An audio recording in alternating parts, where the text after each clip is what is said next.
Hello. In this video, we are going to look at factoring a trinomial when our leading coefficient is not 1.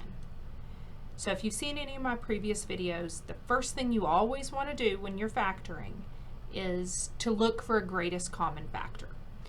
This example we have is 3x squared plus 14x plus 15. 3x squared and 15 have a greatest common factor of 3, but 3 does not go evenly into 14. 3x squared and 14x have a greatest common factor of x, but there's no x on our 15. So this one does not have a greatest common factor other than 1. And so we're looking at a way that we can factor this. Since we have a 3 out front, it complicates it just a little bit. But there's a number of different methods that we can use, and in this video we're going to take a look at a couple of them. The first one that seems to be most prevalent is what's called the AC or grouping method. And in that method, you start out looking at your A value, the coefficient on your x squared, and your C value, the constant, and you multiply A times C. In this case, 3 and 15 give us 45. Now we need to find the factors of 45 that add to 14. So, well, we know 3 and 15 multiply and give us 45. We could also do 5 and 9. Those, when we add them, we get 14. So that's the combination that we want. And so what we're going to do is we are going to break up our 14x and write it as 5x and 9x. So we get 3x squared plus 5x plus 9x, and then we still have that plus 15 on the end. So what we're doing is kind of the opposite of combining like terms, but we've got to know which numbers to break that 14 up in so that it gives us what we want. Now what we have is a polynomial with 4 terms. When we're factoring with 4 terms, we always want to try grouping. So if we group our first two together, 3x squared plus 5x, that has a GCF of x. And when we factor out that x, 3x squared divided by x is 3x, and 5x divided by x is 5. Now we want to look at our second group and see what can we factor out of that that will leave us with 3x plus 5 left in the parentheses. Well, we do have a GCF between 9 and 15 of 3, and it ends up, if we factor out that GCF of 3, we will be left with 3x plus 5. Now we have 2 terms, and both of those terms have a common factor of 3x plus 5. These have to be exactly the same for the grouping method to work. So if you do not end up with the same thing, one of them positive, one of them negative, that's a mistake, or that's something that isn't going to allow factoring by grouping. It either means that you made a mistake in factoring, or that this cannot be factored by grouping to start out with. So these two have to be exactly the same. So 3x plus 5, and if we factor that out, if we take this first term and divide it by 3x plus 5, we're going to be left with an x. If we take our second term here and factor out that 3x plus 5, we're going to be left with a positive 3. And that is our factor. You could multiply that out and see that you would end up back at 3x squared plus 14x plus 15. So that's one method. That is called the AC or grouping method. Another common method is what's called the trial and error method. So let's look at this same problem, but now let's look at it with the trial and error method. So the trial and error method is exactly what it sounds like. We're going to try something, see if it works, and then move on. And what we're going to do is we're going to see what are the different ways we can get those two outside pieces. 3x squared. Well, the only way we can do that is if we multiply 3x and x. 15, we could do 15 and 1. We could do 3 and 5.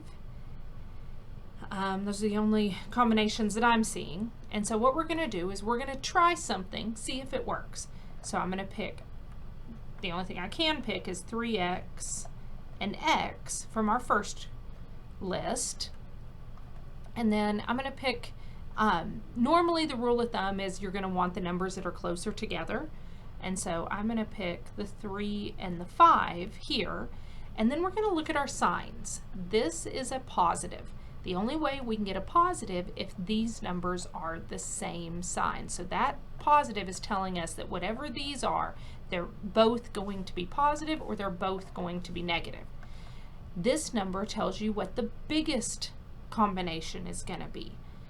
Not necessarily the 5 being the biggest, but the fact that they're the same, this tells us that they're both going to be positive. All right, so if we try this combination, we multiply it out. 3x times x is 3x squared. 3x times 5 is 15x. 3 times x is 3x. And 3 times 5 is 15. Now, if we combine like terms here, we're not going to get the 14 we're looking for. So that's not the one we want. So now let's switch up our combination a little bit. So now let's do 3x plus 5 times x plus 3. We're picking the same pairs of numbers, but we're organizing them differently. All right, now if we FOIL this out, we're going to get 3x squared plus 3x times 3 is 9x plus 5x plus 5 times 3 is 15. When we add those, we do get the 14x we're looking for, so that is the combination that we want. So our factors are 3x plus 5 and x plus 3, which is the same factors we got in the previous method. So this is what's called the trial and error method. Okay, another method, I've seen this in a couple of different versions. I first learned it called the amazing method. I'm going to go ahead and look at this same polynomial. I've heard it referred to as the amazing method, the cross method, the T method, and they're all just slight variations on this same basic approach. And what you do is it starts out very similar to the AC grouping method. We want to multiply our A times our C and find the factors of that add to B. So just like we saw a while ago, the numbers we're looking for are 9 and 5. And what we're going to do is we are going to take our A times X, or A times whatever variable it is, divided by each of those numbers. So we'll get 3x over 9, and we'll get 3x over 5. This is just like the other one. Pay attention to the signs. This tells us that they're both going to be positive, or they're both going to be the same. And this one tells us that the biggest combination is going to be positive. So we do want positives on both of these. And what we're going to do now is reduce these fractions. So we've got 3x over 9 and 3x over 5. And that came from taking our A times our variable divided by the two numbers that we found. So when we reduce those fractions, 3x and 9, well, we've got a common factor of 3. If we divide that out, we get x and 3. 3x and 5 don't have any common factors. That one's not going to reduce. And then now we just lay it down. So we get x plus 3 and 3x plus 5, which is the same two factors we got in the previous two examples. So that is another method. And then I'm going to look at one more method. Again, it starts out with that AC approach.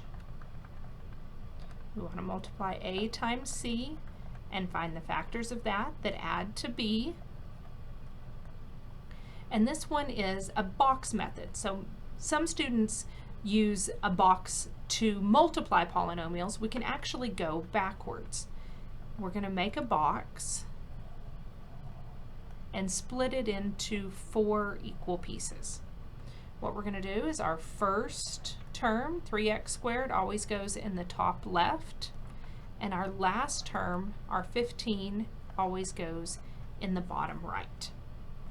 And then we're going to take our two numbers, 9 and 5, and fill in the other ones. It doesn't matter which way, but we're going to do 9x and 5x. And then we are going to factor out the GCF from each row and each column. So 3x squared and 9x, that has a GCF of 3x. 5x and 15 has a GCF of 5. 3x squared and 5x has a GCF of x, and 9x and 15 has a GCF of 3. So this is just a different approach on the AC grouping method. Factor by grouping just sets it up a little bit differently, but we do get our factors, 3x plus 5 and x plus 3.